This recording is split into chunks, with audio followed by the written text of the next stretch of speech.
নমস্কার, আমি পায়েল রান্নাঘরে আপনাদের স্বাগত। আজ আমি নিয়ে চলে এসেছি কম খরচে এটা বানিয়ে নিতে পারেন। আজের রেসিপি হলো ডিম টোস্ট।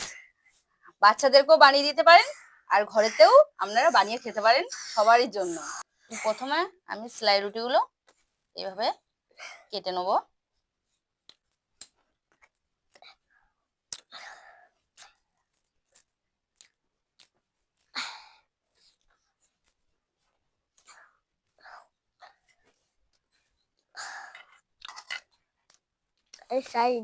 দেখুন বন্ধুরা কেমন কি সুন্দর কাটা হয়ে গেল। ডিম টোস্ট করার জন্য প্রথমে আমি ডিম ভেঙে নেব।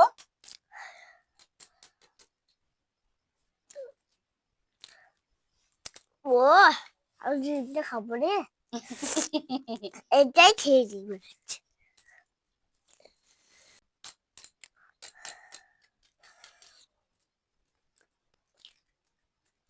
দুটো ডিম আমি ভেঙে নিয়েছি।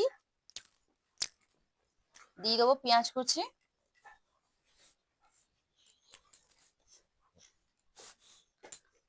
আর দিয়ে দেবো লঙ্কা কুচি।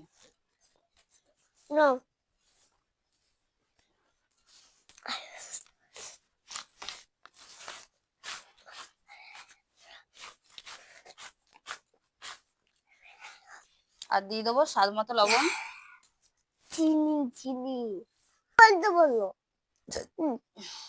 আর দিয়ে দেবো ধনেপাতা।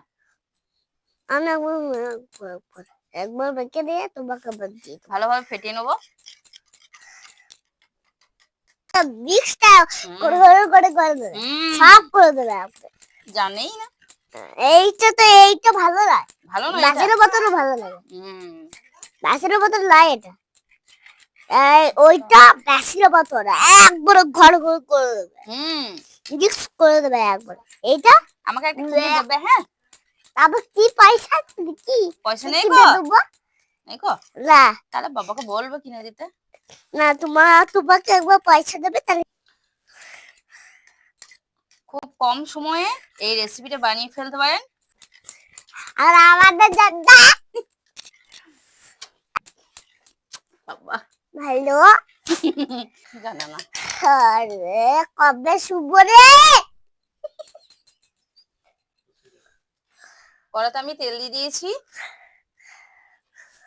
ডিম টোস্ট গুলো, এরপর আমি রুটিগুলো আমি ডিমে ডুবিয়ে নিলাম। এবার ভেজে নেবো। ও ভাই দিয়ে আমি খাবো গো, বা খাবো, তারপর বেশ ফুচকা খাবো। খাবার হচ্ছে বলো তো, দারুণই হচ্ছে। দারুণ হচ্ছে। হ্যাঁ, আমার খেতে বড় হতে পারে। বেশ, ওরা এই চাকুরি খেয়ে হ্যাঁ।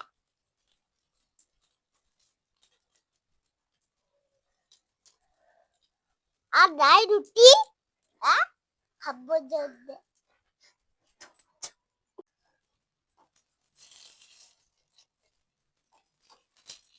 উড়ি দিয়ে কেমন ভাজতে হচ্ছে, আমিও ভাজতে জানি না। ডাকটা করে ইয়ে করে দেবো, তাহলে ভালো হয়ে যাবে। কিচ্ছু জানা না বাবা। তাহলে ভাজতে ডিমটা করে ভেঙে দাও, তাহলে ভালো। আমার হয়ে গেছে। ধরবি ধর। এই যে দেখুন আমার হয়ে গেছে, কত সুন্দর। ও বাবা, আমার হাত তো গরম হয়ে গেল আর পুরো শেষ হয়ে গেল। দাও আমাকে দাও। এই যে তিনটে হয়ে গেছে আমার, কত সুন্দর হলো দেখুন। তারপরে এই করুন বাকি রুটিগুলো ডিমে ডুবিয়ে ভেজে নেবো। ও বাবা,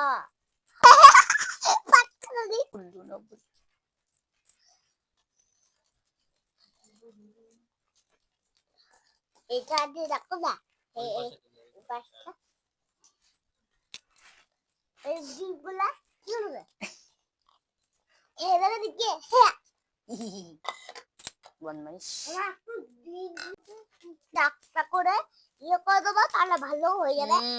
কিচ্ছু জানা না বাবা। তাহলে ভাজতে ডিম করে ভেঙে দাও তাহলে ভালো আমার হয়ে গেছে। রেসিপিটি ভালো লাগলে অবশ্যই লাইক করবেন। আবার আসছি পরের রেসিপিতে।